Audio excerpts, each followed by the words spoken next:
Hello guys, ഇന്നിപ്പോൾ എനിക്ക് പോകാനുള്ളത് ഒരു ഹൈ റിസ്ക് പ്രഗ്നൻസി മദറിൻ്റെ അടുത്തേക്കാണ്. അവരിപ്പം 7th മന്തായി. പക്ഷേ ഇന്നലെ രാത്രി നല്ല ബ്ലീഡിങ് ഉണ്ടായിരുന്നു. അവർ മലയുടെയൊക്കെ മുകളിലായത് കാരണം അവർക്ക് പെട്ടെന്നൊരു ആക്സസും കാര്യങ്ങളൊന്നും കിട്ടിയില്ല. അപ്പോൾ ഇന്ന് നമ്മളവിടെ പോയിട്ട് കാര്യങ്ങളൊക്കെ എന്താണെന്നുള്ളത് ചെക്ക് ചെയ്യണം.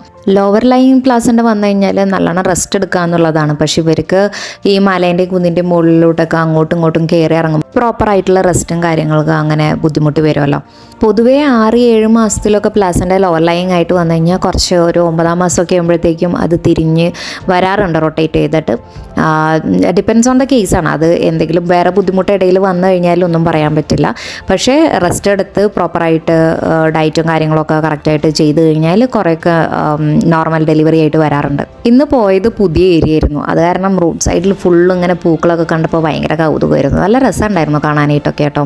പോണ വഴിയും വരുന്ന വഴിയും എല്ലാവരും ഞാൻ ഫോട്ടോയും വീഡിയോ ഒക്കെ എടുത്ത് തന്നെയായിരുന്നു വരുന്നുണ്ടായിരുന്നു. ഇവിടുത്തെ കാലാവസ്ഥ ഇതുപോലെ തന്നെയാണ്, നമുക്കൊന്നും പ്രെഡിക്റ്റ് ചെയ്യാൻ പറ്റത്തില്ല.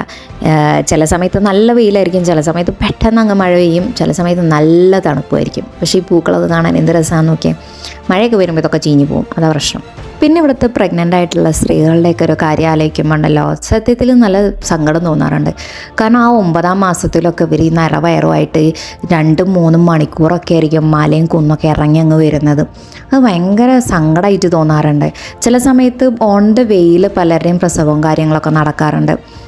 അത് കിട്ടി പോയാൽ പോയി, ആ ഒരു പാറ്റേണാണ്, നമുക്കൊന്നും പറയാൻ പറ്റില്ല. അതുപോലെ തന്നെ എമർജൻസി കെയറിനായിട്ട് ഇവിടുത്തെ പല ഗവൺമെൻറ് ഹോസ്പിറ്റലാവട്ടെ പ്രൈവറ്റ് ഹോസ്പിറ്റലാവട്ടെ ആ സമയത്ത് ഡോക്ടേഴ്സും അങ്ങനെ അധികം കാണാറില്ല. ചില സമയത്ത് കോംപ്ലിക്കേറ്റഡ് കേസുകൾ പോലും ഹാൻഡിൽ ചെയ്യുന്നത് നഴ്സുമാരായിരിക്കും.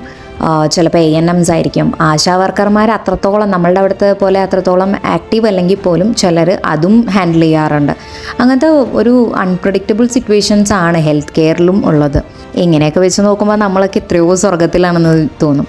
നമ്മളുടെ ഒരു 3-4 കിലോമീറ്റർ ചുറ്റളവിൽ തന്നെ നമുക്ക് എങ്ങനെയെങ്കിലും ഒരു ഹെൽത്ത് കെയർ അല്ലെങ്കിൽ ഒരു ഹോസ്പിറ്റലോ ക്ലിനിക്കോ നമുക്ക് കയ്യിലെത്തും. ഇവിടെ അങ്ങനത്തെ ഒരു സ്കീമേ അല്ല.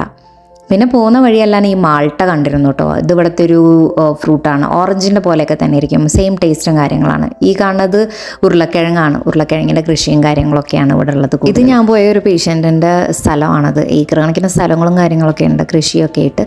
അവർക്ക് നാരങ്ങയുടെ മരമൊക്കെ ഉണ്ട്. നമ്മൾ ചെന്നപ്പോൾ തന്നെ നാരങ്ങ വെള്ളമൊക്കെ കലക്കി തന്നു. അങ്ങനത്തെ റോസുകൾ നല്ല പ്രത്യേകത നിറഞ്ഞതാണ്, നല്ല വലിയ സൈസും നല്ല കളറും ആയിട്ടുള്ള റോസുകളാണ്. ഇന്നത്തെ പേഷ്യൻസിൻ്റെ ലിസ്റ്റ് എല്ലാം കഴിഞ്ഞു. ഇനി നാളെയും എൻ്റെ യാത്ര ഇങ്ങനെ തുടങ്ങും.